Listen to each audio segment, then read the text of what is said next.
하나님께서 우리에게 주시는 말씀은 고린도전서 9장 1절부터 18절까지 말씀입니다. 내가 자유인이 아닙니까? 내가 사도가 아닙니까? 내가 우리 주 예수를 뵙지 못하였습니까? 여러분은 주님 안에서 내가 일해서 얻은 열매가 아닙니까?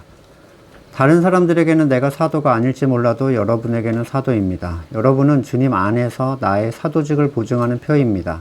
나를 비판하는 사람들에게 이렇게 답변합니다. 우리에게 먹고 마실 권리가 없습니까? 우리에게 다른 사도들이나 주님의 동생들이나 게바처럼 믿는 자매인 아내를 데리고 다닐 권리가 없단 말입니까? 나와 바나바에게만은 노동하지 않을 권리가 없단 말입니까? 자기 비용으로 군에 복무하는 사람이 어디 있습니까? 포도원을 만들고 열매를 따먹지 않는 사람이 어디 있습니까? 양떼를 치고 그 젖을 짜먹지 않는 사람이 어디 있습니까? 내가 사람의 관례에만 의거하여 이런 말을 하는 줄 아십니까? 율법에도 이런 말이 있지 않습니까? 모세의 율법에 기록하기를 타작하는 일을 하는 소에게 망을 씌우지 말아라 하였습니다. 하나님께서 소를 걱정하신 것입니까? 그렇지 않으면 우리 모두를 위하여 말씀하신 것입니까? 그것은 우리를 위하여 하신 말씀입니다. 밭을 가는 사람은 마땅히 희망을 가지고서 밭을 갈고 타작하는 사람은 한 몫을 얻으리라는 희망을 가지고 그 일을 합니다. 우리가 여러분에게 영적인 것으로 씨를 뿌렸으면 여러분에게서 물질적인 것으로 거둔다 해서 그것이 지나친 일이겠습니까? 다른 사람들이 여러분에게 이런 권리를 가졌다면 하물며 우리는 더욱 그렇지 않겠습니까? 그러나 우리는 이런 권리를 쓰지 않았습니다. 우리는 그리스도의 복음을 전하는 일에 지장을 주지 않도록 모든 것을 참습니다. 성전에서 일하는 사람은 성전에서 나는 것을 먹고 제단을 맡아보는 사람은 제단 제물을 나누어 가진다는 것을 여러분은 알지 못합니까? 이와 같이 주님께서도 복음을 전하는 사람들에게는 복음을 전하는 일로 살아가라고 지시하셨습니다. 그러나 나는 이런 권리를 조금도 행사하지 아니하였습니다. 또 나에게 그렇게 하여 달라고 이 말을 쓰는 것도 아닙니다. 그렇게 하느니 차라리 내가 죽는 편이 낫겠습니다. 아무도 나의 이 자랑거리를 헛되게 하지 못할 것입니다. 내가 복음을 전할지라도 그것이 나에게 자랑거리가 될 수 없습니다. 나는 어쩔 수 없이 그것을 해야만 합니다. 내가 복음을 전하지 않으면 나에게 화가 미칠 것입니다. 내가 자진해서 이 일을 하면 삭슬 받을 것입니다. 그러나 내가 마지못해서 하면 직무를 따라한 것입니다. 그리하면 내가 받을 삭은 무엇이겠습니까? 그것은 내가 복음을 전할 때 값없이 전하고 복음을 전하는 데 따르는 나의 권리를 이용하지 않는다는 그 사실입니다. 아멘. 받고 있었던 사랑과 배려를 모르고 있는 존재들이 있다면 사랑을 주고 있는 대상에게 냉랭하고 또 더 해주지 않음으로 인해 비난을 하는 경우가 발생할 수 있습니다. 왜냐하면 그 받던 것이 기본값이라고 생각을 하게 되면 더 요구를 하게 되겠죠. 때로 부모의 일방적 희생으로 키우던 아이들이 왜 우리 집은 다른 집처럼 부자가 아니냐 뭐 이런 거잖아. 왜 나는 아이폰 안 사줘 이런 거. 또는 엄마 친구네 엄마처럼 엄마는 왜 날씬하지가 않냐 뭐 이런 거 있잖아요. 그런 식의 짜증 어떤 불평을 한다면 부모가 얼마나 속이 상하겠어요. 바울은 앞장에서 연약한 양심을 가진 사람들을 전혀 고려하지 않고 자기의 지식을 자랑했던 그리고 연약한 성도의 양심을 상하게 했던 이 사랑 없던 고린도 교회 성도들을 책망하고 주의를 줬습니다. 그들은 8장에서 바울의 배려에 대한 얘기를 읽으면서 마치 자신들이 누군가에게 그런 사랑을 베풀어야 하는 존재라고 대단히 성숙한 우리는 존재다 이렇게 여겼을지도 모르는데 그러나 자신들이 너무 어려서 이미 한참 동안 엄청나게 배려를 받고 있었다는 그 사랑과 배려를 알지를 못했고요. 오히려 그것을 베풀던 사람을 비난하는 존재가 되어버렸어요.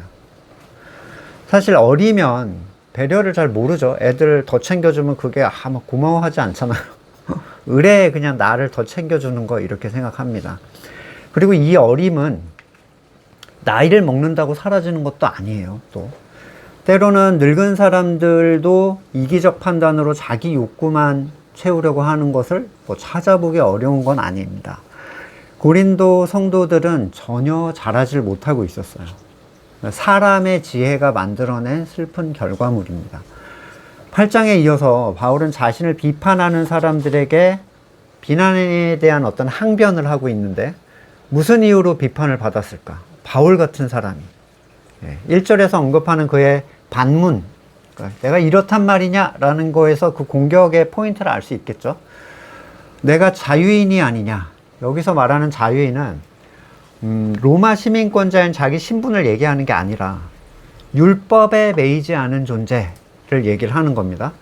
사람들은 바울이 양심이 약한 성도를 위해서 또 복음을 위해서 율법을 행하는 것 같은 모습을 보이자 바울은 육신에 매인 존재다라고 비난을 하기를 시작합니다.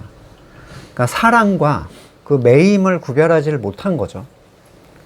그러나 오히려 그러한 자유를 그들에게 전해준 사람이 바울이었는데도 고린도 성도들은 그걸 그냥 지식으로만 받아들였고요.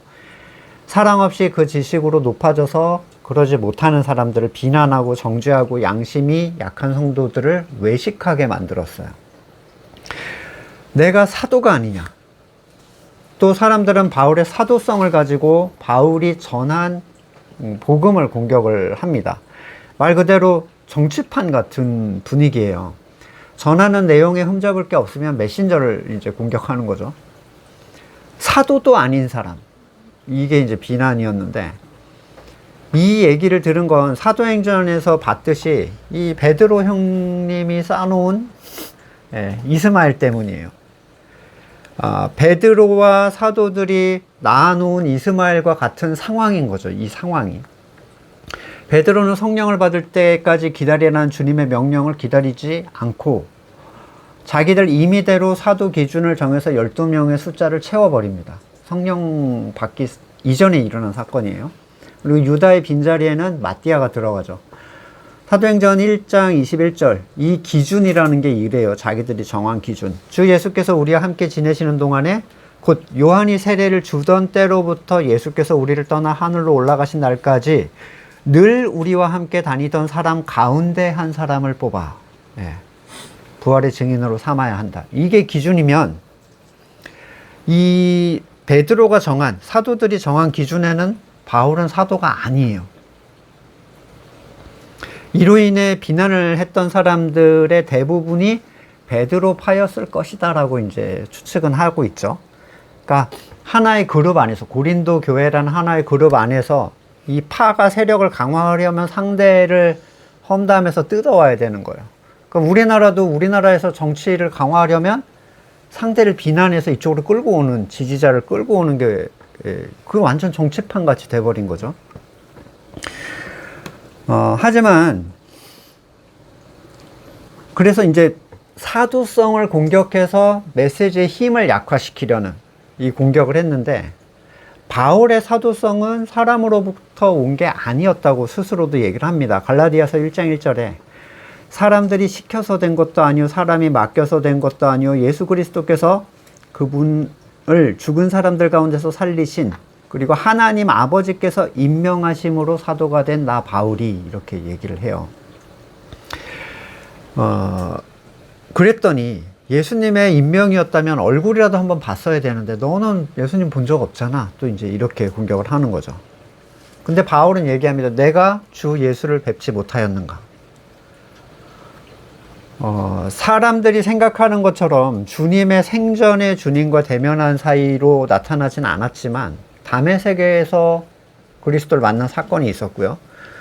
그 누구보다도 그분의 영향을 강력하게 받아서 변화된 존재였고 그분과의 대면을 계속 지속하고 있는 존재였어요. 또 어떤 이들은 그가 열매가 없다라고 지적을 합니다. 한 곳에 오래 정착하지 않잖아요, 바울은. 맥시멈 3년이었어요.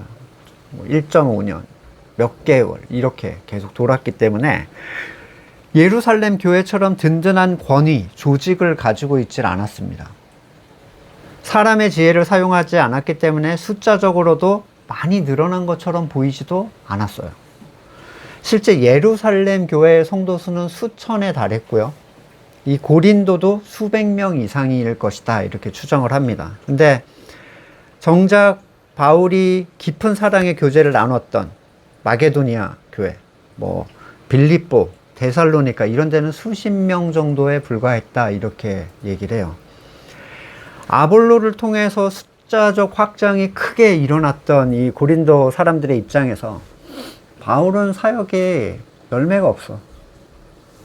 이렇게 보이는 거죠. 노회 모임을 가보면 큰 교회 목사님이 작은 교회 목사님을 대하는 태도에서 또는 반대의 태도에서 그들이 숫자에 얼마나 큰 힘을 얻는지를 볼 수가 있습니다. 사역이 숫자나 규모로 판단되는 것은 지금도 동일한데 얼마나 많은 수, 얼마나 많은 재정, 얼마나 큰 프로그램을 행사를 돌리느냐로 사역의 규모를 판단을 해요. 그리고 그것은 눈에 보이는 것만으로 판단하는 세상에 속한 사람들이죠. 이게 고린도 교회 성도들의 수준이라는 거예요. 그러나 바울은 눈에 보이는 사역의 규모로 자기를 평가하고 비난하는 성도들에게 너희 자체가 내가 얻은 열매인데 뭔 소리 하냐 이렇게 반문을 합니다. 다른 사람들은 날 욕해도 날 비난해도 너희는 그러면 안 되지. 최소한 그들에게 처음 복음을 전하고 그곳에 교회를 세운 건 바울을 통한 일이었기 때문이에요. 바울은 자신의 사도직에 대한 보증을 교회된 성도로 확증을 하고 있어요. 사도는 뜻이 뭐냐면 보냄을 받았다는 뜻이에요. 사도. 하나님께서 누군가 사역자로 부르셨다면 사람을 맡기는 건 하나님의 일이죠. 하나든 양을 한 마리 맡기든 1000마리 맡기든 그건 하나님이 하시는 거잖아요. 그래서 사람이 숫자를 늘려야 하는 게 아닙니다. 근데 많은 사역자들이 자신의 고용주로부터 숫자적인 압박을 받고 있어요. 결국에 그들이 원하는 건 교인의 숫자. 더 중요한 건 재정이 늘어나는 거. 또 그걸 맞추려고 안절부절을 못해요. 자꾸 뭐 이렇게 무슨 잔치하면서 계속 막 이렇게 압박을 하잖아요. 다 이유가 있습니다. 하나님의 방식으로 늘어난 성도가 아니라면 천국 비유에서 예수님이 이런 말씀을 하셨죠. 마태복음 13장 47절 하늘나라에서는 바다에 그물을 던져 온갖 고기를 잡아 올리는 것과 같다. 그물이 가득 차면 해변에 끌어올려 놓고 앉아서 좋은 건 그릇에 담고 나쁜 건 버린다. 그러니까 싸그리 모아드리는 건 중요하지 않아. 거기 진짜가 얼마나 있는가가 중요한 거죠. 또 먹고 마실 권리에 대한 얘기를 하는데 이 의미는 뭐 나도 고기도 먹을 수 있고 술도 먹을 수 있고 이 얘기를 하는 게 아니에요. 부양받을 권리를 얘기합니다. 성도로부터 부양받을 권리. 당시 예루살렘을 비롯해서 사역자들은 성도들을 통해서 부양을 받았어요. 그리고 이건 구약에 근거한 익숙한 유대인들의 행동 양식이에요. 유대인들이 레위인이나 제사장을 부양을 했잖아요. 그리고 그게 굉장히 율법적으로 배어 있기 때문에 그 사람들이 사역자를 부양하는 건 어려운 일이 아니었어. 근데 이방인한테는 다른 얘기예요. 사역자는 자기 혼자만 아니라 그 사역자의 부양 모든 가족을 다 부양해 줬습니다. 예루살렘 교회 같은 경우에. 그도 그럴 것이 사역자만 부양하면 나머지는 목사님 1인분만 책장에서 주면 나머지는 누가 먹이겠어요. 그러니까 그 부양 가족을 다 부양을 했는데 마치 이 공식적으로 성도들은 사역자를 부양하다 보니까 부양을 받는 존재가 곧 사역자다가 돼버리는 상황이 돼버렸어요. 공식적으로 부양도 못 받는데 그게 무슨 사역자냐. 바울이 다른 사도들, 특히 베드로가 그렇게 아내를 데리고 다니는 사실에 대해서 언급한 건 이로 인해서 자꾸 비판을 하던 사람들이 고린도 교회 내 베드로파일 확률이 굉장히 높은 거예요. 우리 베드로 목사님은 예루살렘 총회 공식 목사님으로서 그의 모든 사역에 대한 지급을 하고 있는 상황이고, 등록된, 공인된 목사님이다. 근데 바울은 사역자가 따로 돈을 버네? 사역자가 사역에 올인도 안 하고 생업을 갖네?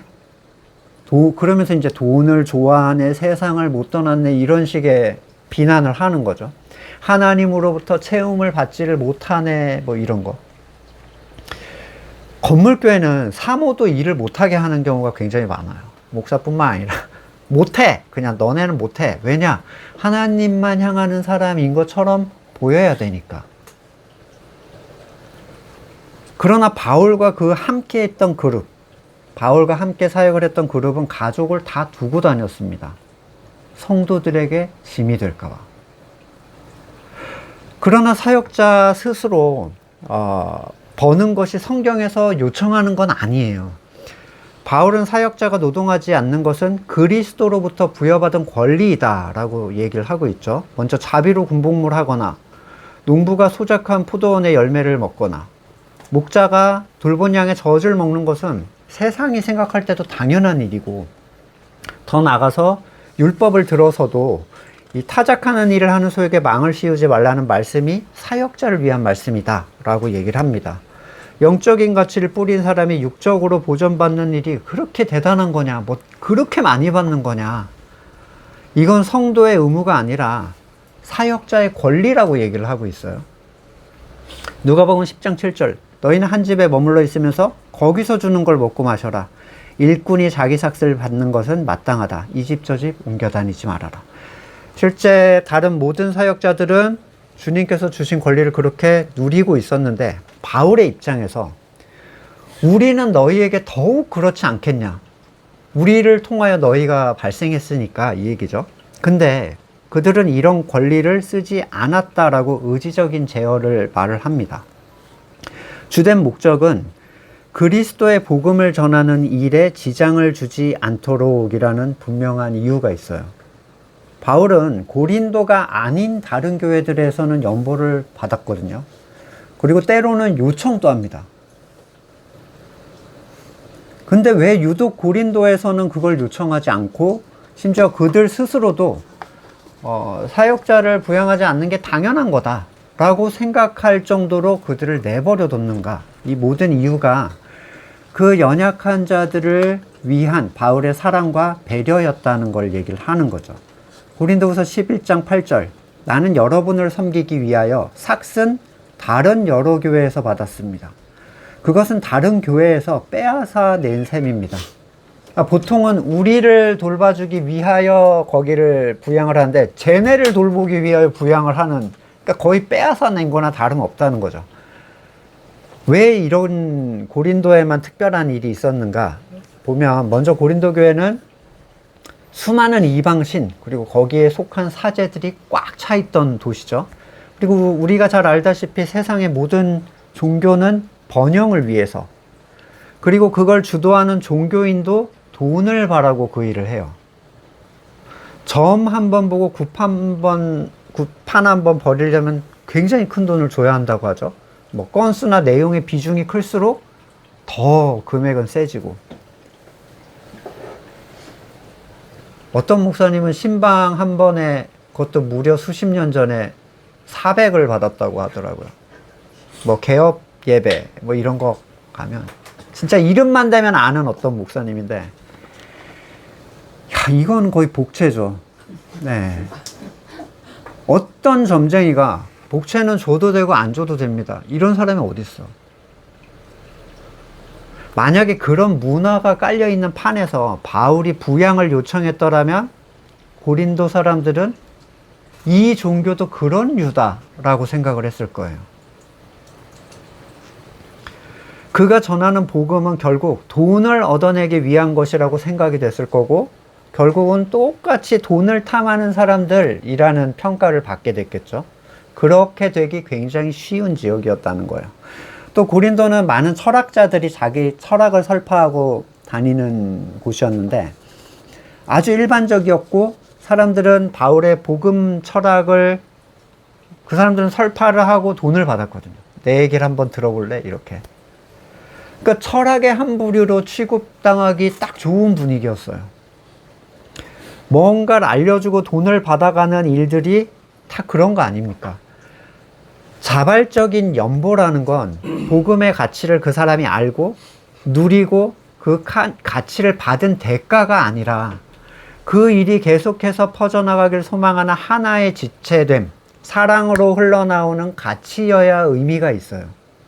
근데 고린도 교회의 모습을 보십시오. 형제됨 없죠. 자기들끼리도 형제됨이 없어요. 하나됨 없어요.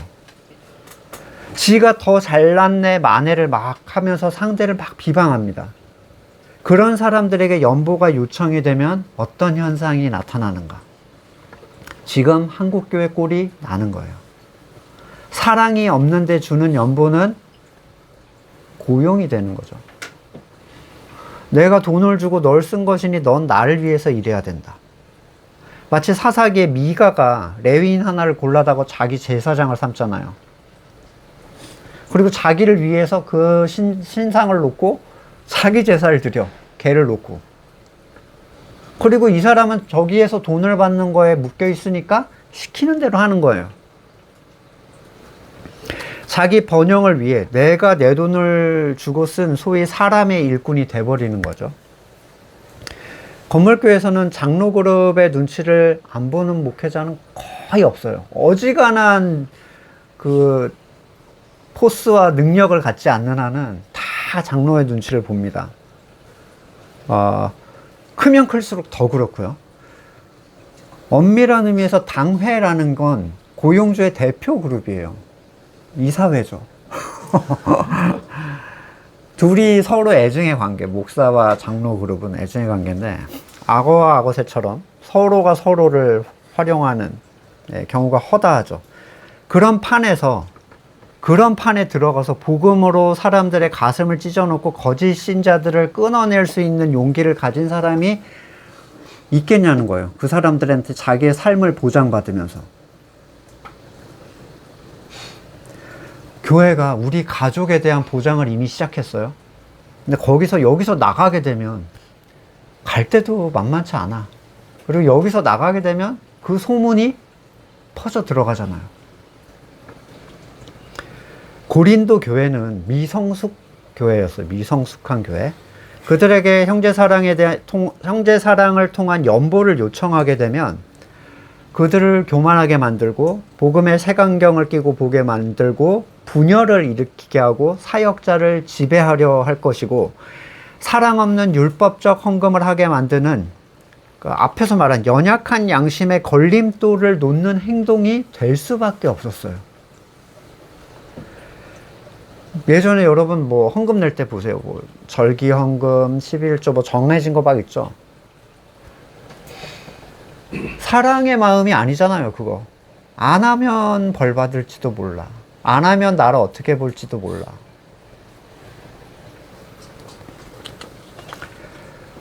근데 정작 아무것도 요청하지 않고 다른 곳에 비용을 조달받던 바울을 이 사람들은 무능함, 사도의 자격 없음, 더 나아가서 율법적이라는 비난으로 그 마음에 막 못을 박아놨습니다. 바울의 사랑과 배려는 온데간데 없고 조롱, 비난만이 남은 이 상황에서 바울은 굉장히 마음이 고통스러웠을 거예요. 그러나 바울은 이 일을 말하는 것도 그러니까 앞으로 나를 해줘 이런 얘기가 절대 아니라는 거예요. 심지어 그렇게 되느니 죽는 게 낫다 라고 얘기할 정도로. 그렇게 되면 어떻게 됩니까? 마음에도 없는 걸 해야 되겠죠. 그건 속에서 나온 게 아니라 그냥 율법의 행위가 될 거예요. 이 율법의 행위가 그들 안에서 일어나면 어떤 일이 일어나냐면 바울의 그 소중한 자랑이 헛된 게 돼버려. 바울이 죽기보다 싫어한 그 자랑, 잃고 싶지 않은 그 자랑이 무엇인가? 먼저 복음을 전했다고 해서 자랑을 할 거리가 사람한테는 존재하지 않습니다. 내 것도 아니었는데 내가 삭도 안 받고 이 일을 했다라고 자랑을 할 수 없다는 거예요.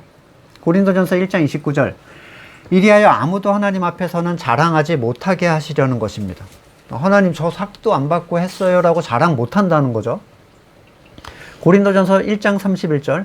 그것은 성경에 기록되어 있는 바 누구든 자랑하려거든 주님을 자랑하라 한 대로 되게 하시려는 것입니다. 또 고린도후서 10장 17절. 자랑하려는 사람은 주님 안에서 자랑해야 합니다. 성경의 모든 부분에서 사람이 자랑하는 거는 다 부정적으로 묘사하지만 그리스도 안에서의 자랑은 긍정적으로 얘기를 합니다. 바울의 자랑은 바로 그리스도의 복음 그 자체예요. 십자가의 복음. 이게 헛되게 하지 않기 위해서라는 얘기죠. 고린도전서 1장 17절에 그리스도께서 세례를 주라고 날 보내신 것이 아니라 복음을 전하라고 보내셨습니다. 복음을 전하되 말의 지혜로 하지 않게 하셨습니다. 그것은 그리스도의 십자가의 복음이 헛되지 않게 하려는 것입니다. 이런 이유에서 그는 사람들이 싫어하는, 듣기 싫어하는 복음의 가치를 사람의 지혜를 통해서 전달하지 않았어요. 그러면 그 십자가의 가치가 헛되게 되니까. 아볼로의 사역의 실패, 그리고 그 결과물인 고린도 교회의 분열, 이게 그걸 분명하게 보여줍니다. 갈라디아서 2장 2절, 내가 거기 올라간 것은 계시를 따른 것입니다. 나는 이방 사람들에게 전하는 복음을 그들에게 설명하고 유명한 사람들에게 따로 설명했습니다. 유명한 사람들은 사도 그룹이에요. 지도자 그룹. 이것은 내가 달리고 있는 일이나 지금까지 달린 일이 헛되지 않게 하려고 한 것입니다. 자, 예루살렘에 올라가서 사도들에게 복음을 전하는데 그때까지만 해도 사도들은 율법과 은혜를 구별을 하지를 못했어요. 이런 이유에서 이방인을 꺼리고 율법의 특정 행위들을 지속하려고 했죠. 계속. 근데 그렇게 되면 바울이 전한 복음과 충돌이 나면서 한쪽이 무너지게 되는 거예요. 그리고 그리스도의 복음이 헛된 것이 될 위기에 처했어요.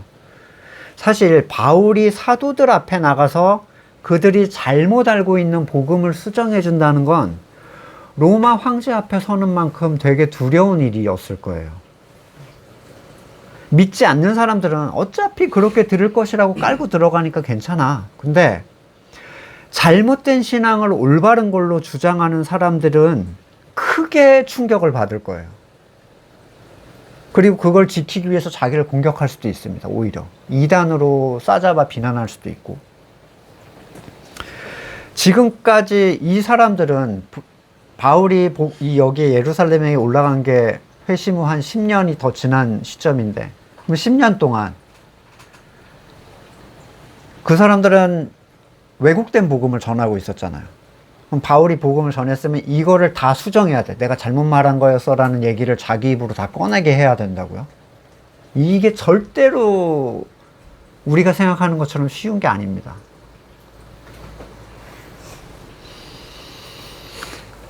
갈라디아서 2장 21절, 나는 하나님의 은혜를 헛되게 하지 않습니다. 의롭다고 하여 주시는 것이 율법으로 되는 것이라면 그리스도께서는 헛되이 죽으신 것입니다. 굉장히 바울이 신경 쓰는 게 이거예요. 율법적 행위. 제일 신경을 많이 썼던 거죠. 여기에는 추호도 양보가 없었어요. 은혜와 율법이 뒤섞이면 은혜가 헛된 것이 되고 그리스도의 죽음도 헛된 죽음이 된다.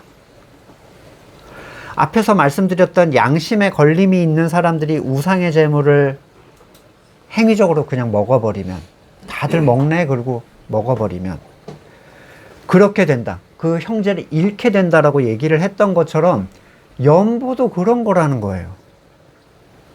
사랑하는 마음도 없이 하던 거니까. 그런 형제 사랑의 마음이 없이 부양의 의무를 지는 사람들의 그게 행위가 되면 그건 그리스도의 은혜가 율법이 되는 거랑 다를 바가 없죠. 바울이 목숨을 건 이 자랑은 복음의 가치를 얘기를 합니다. 사도행전 20장 24절, 그러나 내가 나의 달려갈 길을 다 달리고 주 예수께 받은 사명 곧 하나님의 은혜의 복음을 증언하는 일을 다하기만 하면 목숨이 조금도 아깝지 않습니다. 온전한 복음이 전해지고 그것이 그들에게 정착되게 하기 위해서 바울이 모든 걸 제어를 하는 거죠. 그 제어는 율법이 아니라 사랑이었어요. 사랑. 바울은 자신이 복음을 전하는 일이 자랑이 될 수 없다 이렇게 얘기하는데, 심지어 자기는 어쩔 수 없이 그걸 해야만 하는데 전하지 않으면 화가 미칠 것이다 이렇게 얘기를 해요. 의미를 잘 이해하셔야 되는 게 굉장히 다르게 이해하실 수가 있어요. 사역은 억지로 하는 게 아니고 억지로 할 수도 없습니다. 근데 또한 사역은 자발적으로 할 수 있는 것도 아니에요. 자, 만약에 누군가 하나님의 일을 이렇게 보다 하나님 일손 좀 필요하시죠? 제가 좀 도와드리겠습니다. 자발적으로 할 수 있다면 하나님은 그에게 신세를 지는 게 돼요. 누가 하나님의 일을 도와드릴 수가 있겠어요? 하나님의 일을 보고 누가 판단을 할 수 있겠냐고요?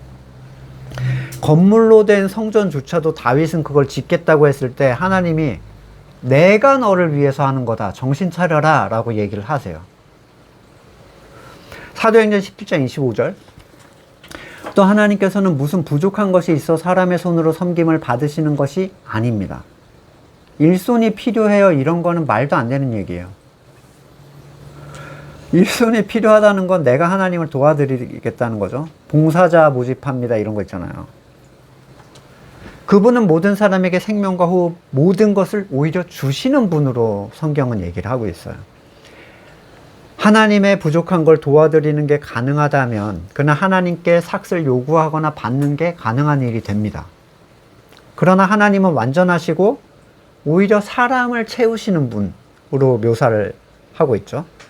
그러면 강제로도 시키지 않는다고 했잖아요. 이게 말이 되는 건가? 자발적으로도 안 되고 강제적으로도 아니면 도대체 뭐가 남는 거야? 이 의미가 중요한데 하기 싫은 걸 억지로 하게 하시진 않지만 원하지 않던 존재가 그걸 즐거워하도록 원하는 마음을 주셔서 하게 하시는 분이라는 거예요. 하기 싫은데 하나님의 종으로 나를 부르셨대. 누가 예언에 그렇게 얘기했어요. 그러면 인생을 떠돌다가 망하면 돌아오고 잘 나가면 안 돌아오죠. 이런 얘기를 하실 수 있을 겁니다. 요나는 그렇게 했잖아요. 어거지로. 요나는 구약 인물이었죠. 그러니까 무슨 말이냐면 불순종의 마음 가운데서도 드러내시고자 하는 하나님의 사랑, 그 하나님의 마음, 작은 그 아수르의 아이들, 동물까지도 사랑하시는 하나님의 마음을 드러내기 위한 하나의 장이었지, 진짜 구원을 받은 사람이 그런 모습을 보이는 건 불가능합니다. 요나처럼 될 수 없어요. 구원받은 사람은. 정말 구원받았다면. 저는 제가 설명이 잘 됐는지 모르겠는데 개인적으로는 저는 이게 무슨 말인지 너무 잘 이해가 되거든요. 제가 그래 봤기 때문에. 목회자의 가정에서 태어났지만 저는 목회자가 전혀 되고 싶지 않았습니다. 뭐 당시 이유가 어땠든 간에 그런 종류의 삶은 제가 꿈꾸는 삶하고 너무 멀었고요. 꿈을 꾸는 것조차도 욕을 먹어야 되는 거잖아요. 목회자가 그런 꿈을 꾼다고 이렇게. 그러니까 내 선과 전혀 합하지 않은 삶이었어요. 그래서 그걸 안 하려고 막 도망을 다녔죠. 근데 그리스도를 만난 사건 이후로 하기 싫다는 마음이 바뀐 게 아니라 그냥 선이 다 무너져 버렸어요. 이 설명하기 참 쉽지 않은데, 이 체험을 하신 분은 아마 이게 무슨 얘기인지 아실 거예요. 딱히 이제 내가 하나님의 일을 해야지, 사역을 해야지, 이게 아니라 그런 길을 가게 되는 거에 대해서 거부감이 없어진 거예요. 더구나 개척교회 같은 가정 이거는 절대로 들어가서는 안 되는 길, 상상해 본 적도 없는 길. 근데 저는 어느 순간 이 자리에 있었고 이 자리가 너무 행복해요. 자원한 것도 아니고 억지로 하신 것도 아니라는 거예요. 바울은 내가 복음을 전하지 않으면 화가 미칠 것이다 이렇게 얘기하는데, 이건 뭐 목사로 불렀는데 목사를 안 하면 벌을 받아서 요나처럼 뭐 파선을 한다든가 애가 다치고 병이 들거나 사업이 망한다는 그런 얘기가 아닙니다. 그렇게 번영주의적 얘기가 아니에요. 간혹 이런 이유로 신학교로 오신 분도 있어요. 절대로 여러분 그런 이유로 신학교를 가시면 안 됩니다. 하나님은 복음의 가치를 모르는 사람을 붙잡아서 하나님의 일을 시키는 분이 아니세요. 복음을 전하는 사람이 그 일을 싫어하면 도대체 그걸 듣는 사람이 어떻게 교회가 되어 가겠어요? 어떻게 복음을 누리겠어? 내가 이걸 싫어하는 사람이 막 전하고 있는데. 그렇게 억지로 목회를 하는 사람들에게 영적 즐거움이란 없죠. 그냥 족쇄랑 다를 바가 없어요. 그 사람들에게는. 바울이 본문에서 화가 있을 것이다 말한 이 원어 우아이는 슬픔을 나타내는 감탄사인데, 시편 같은데 슬프도소이다 뭐 이런 거 있죠. 화로다 막 이런 표현들. 너무 마음이 힘든 거야. 복음을 전하지 않는 그 멈춤 자체가 주는 고통과 슬픔을 얘기를 합니다. 너무 즐거운 걸 막았을 때 엄청 힘들잖아요. 그런 의미예요. 예레미야 20장 9절, 이제 주님을 말하지 않겠다. 다시는 주님의 이름으로 외치지 않겠다고 결심해 보았지만 그때마다 주님의 마음이 나의 심장 속에 불처럼 타올라서 뼛속에까지 타들어가니 나는 견디다 못해 그만 항복하고 맙니다. 사람들이 싫어하고 불편해하는 것 때문에 말씀에 제약을 두려고 하면 속이 터져 나갈 것 같은 거예요. 누가 뭐라고 하든 이 메시지를 그대로 전해야만 내가 살 수가 있는 상태.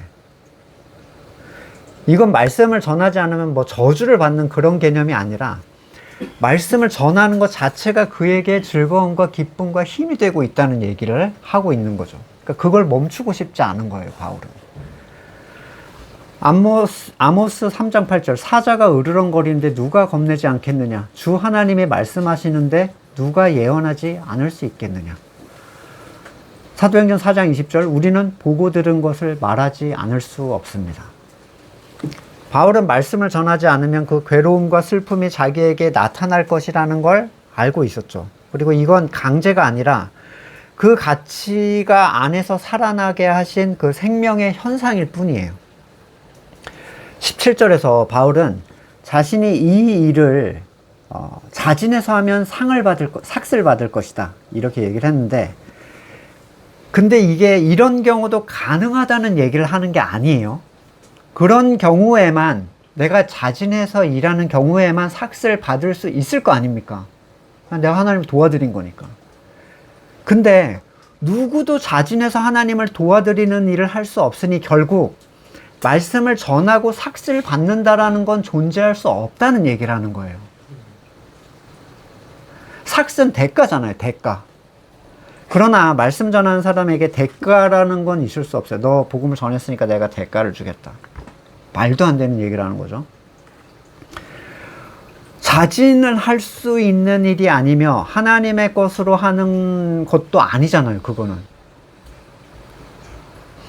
삘 받아서 목회의 길로 들어온 사람들은 너무나도 많습니다. 은혜를 받았다면서 막 신학교 가고 막 이런. 하나님은 부르신 적이 없어요. 혼자 왔어. 그들이 하는 말이 하나님의 말씀과 다르면 당연한 거예요.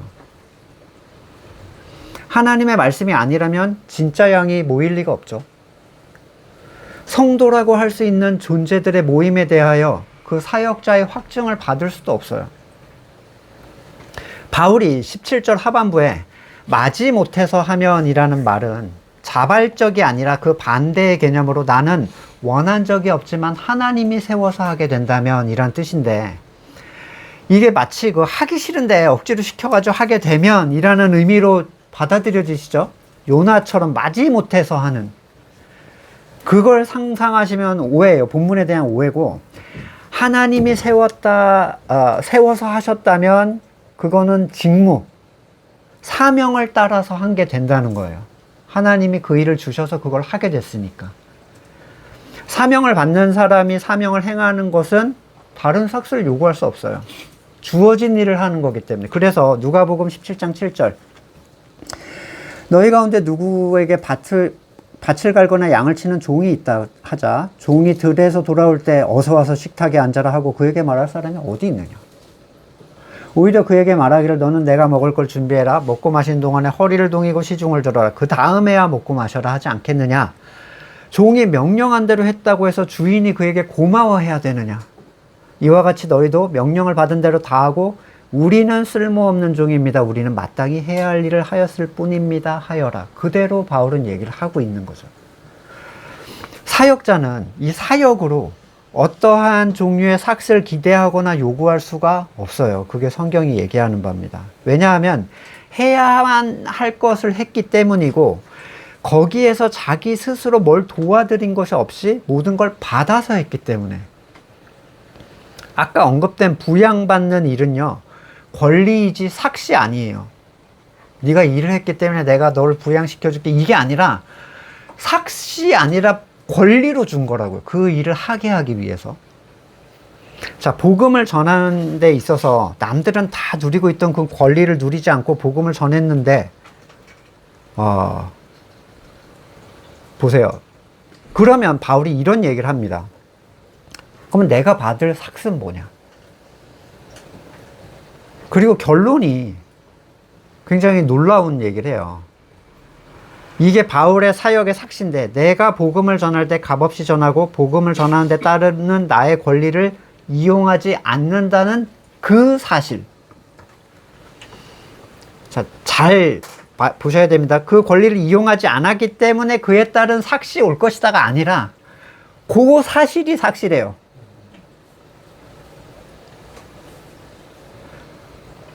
그것만으로 충분한 가치라는 거예요, 자기는. 자, 복음을 전하는데 남들은 다 누리고 있던 그 권리를 누리지 않고 복음을 전했는데 이게 왜 삭시되는가? 바울은 더 많은 영혼을 얻기 위해 자기가 가진 권리인 물질적 돌봄을 전혀 요청하지 않았고, 이 현대어 성경에서 이 부분을 이렇게 완전히 의역을 해줬는데 굉장히 좋은 의역이라고 생각이 돼요. 누구에게도 부담을 주지 않고 내 권리를 조금도 주장함 없이 복음을 전하는 데에서 오는 특별한 기쁨, 이게 내가 받을 삭시다. 바울은 거기에서 놀라운 기쁨과 만족을 누리고 있습니다. 다른 이들은 이 전하는 데 필요한 권리를 사용함으로써 뭐 부족함 없이 다 채우고 있는데, 자신은 당연한 걸 전혀 요구하지 않고 있는데 놀랍도록 은혜와 기쁨과 채움과 결과가 나타나고 있다는 거예요. 그는 사랑과 배려를 베풀어서 그걸 받지 않았지만 요구하지 않은 상태에서 계속 채워지고 있어요. 바울은 아무것도 가지지 않은 자 같으나 모든 걸 가진 자로서 그 자리를 이미 누리고 있었습니다. 세상의 눈으로 볼 때는 아무것도 보장받지를 못하고 있는데, 영적인 눈으로 볼 때는 그러한 보이는 가치가 없이도 충만히 채워지는 하나님의 나라, 그로 인한 만족을 누리고 있었고요. 이 권리를 통한 보장, 그건 때때로 우리한테 안정감을 주죠. 따박따박 들어오는 어떤 걸 통해서 우리는 미래를 보장받으려고 하잖아요. 근데 바울은 보이지 않는 하나님의 돌보심을 통해서 보이지 않는 걸 소망하며 누리는 다른 종류의 안정감으로 자기의 삶을 채우고 있었어요. 어떤 이들은 가진 권리를 다 사용해서 그 일을 합니다.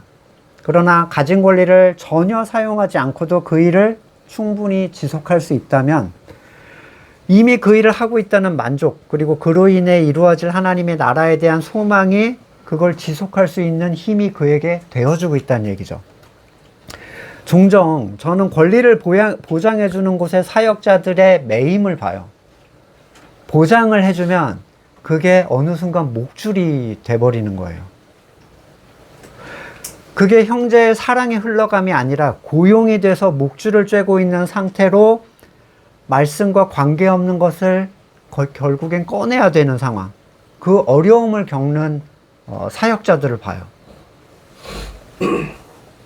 하나님의 일은 사역자에게 주신 권리를 통해서 이루어지는 게 아니라 사랑을 통해서 이루어진다라는 걸 분명히 해야 될 필요가 있습니다. 오늘 본문은 이미 많은 것을 배려받았던 고린도 교회가 자기가 배려받은 걸 전혀 알지 못한 채 막 연약한 자들을 함부로 대하는 모습을 보고 바울이 내가 베풀었던 배려와 사랑을 보여주는 장이 됐고요. 그걸 말한 이유는 이걸 자랑하려고 한 게 아니라 그들도 연약한 자를 위해서 그렇게 해달라는 얘기를 하려고 이 얘기를 하는 거죠. 예. 이에서 8장의 본문에서 이어지는 본문으로 보셔야 돼요. 같은 얘기를 지금 하고 있는 거예요. 8, 9장이.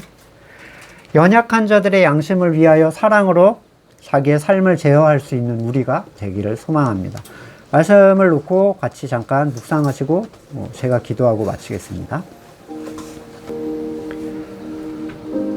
상한 갈대를 꺾지 않으시며 꺼져가는 심지를 끄지 않으시는 연약한 자를 체휼하지 않으시는 그리스도의 사랑을 우리도 본받아 가기를 소망합니다. 연약한 성도를 서로 품어주고 기다려줄 수 있는 사랑의 마음을 허락하여 주시옵소서. 이제는 우리 구주 예수 그리스도의 은혜와 하나님의 크신 사랑과 성령의 교제케 하심이 서로가 서로에게 사랑과 위로가 되어주기를 소망하는 성도들과 그의 삶의 자리 가운데 이제로부터 영원까지 함께 하시기를 간절히 축원드립니다. 아멘.